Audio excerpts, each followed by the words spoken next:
mentioned, I'm Christi Olson, and really what I'm talking about today is work-life balance, some tools and technology to help you with managing work-life balance, some things to think about, but really it's all about running your life. And part of the reason I use the analogy of running your life is I'm actually an ultramarathon runner, so I'm one of those really crazy people. Like, sometimes you run a marathon, you decide 26.2 miles isn't enough, I want to do it 4 more times. That would be me. So understanding work-life balance and being able to balance between having a career in technology as well as being able to train so that you can take a Friday and a Saturday and a Sunday off to run for 36 hours straight can be a little bit crazy. But I probably spend 2.5 or 3 hours a day in meetings. From those meetings, I typically get 1 to 3 hours worth of projects and deliverables every single day. And then I have my day job where I actually have to get the stuff done that I was hired for. So I block time during the day. I'll have the meeting. I schedule 15, maybe 20 minutes after the meeting to do all my follow-up from that meeting, type up my notes, say, here's what I heard you say, here's what I need to deliver, and then try to see if I can deliver it during that time frame or tell them when I'm going to deliver it.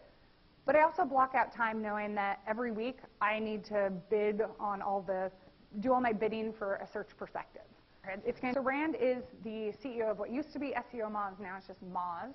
And Rand had this genius idea because he gets about 400 emails a day asking questions like, hey, my website's not ranking on Google. How do I get my website to rank on Google? Or, hi, Rand, I'd love you to be my mentor. Will you set up 15 minutes for coffee with me? He had this genius idea of creating an autoresponder email for everybody who was not from SEO Moz that would go out to them, that would link to a blog post, and the blog post had the 15 most common answers to questions people asked him. And I absolutely love, and I don't know if you can read it, the very bottom question is, why are you such a butthole? Buttholes make lists like this to pawn people off of their email. Be a real person and write me back. So if you use autoresponders, use them wisely, use them well.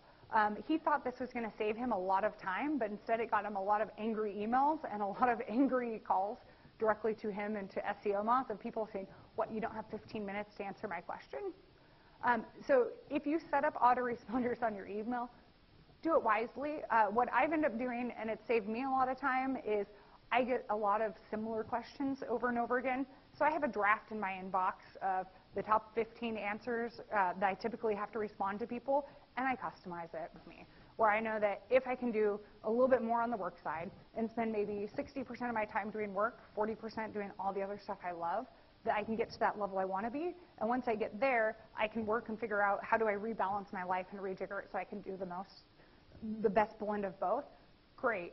But it's because I have the end in sight. I know where I want to go. I know what I need to do to get there.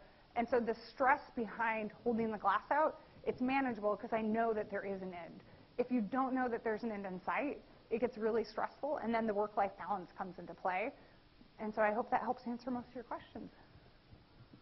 Or at least I hope that works.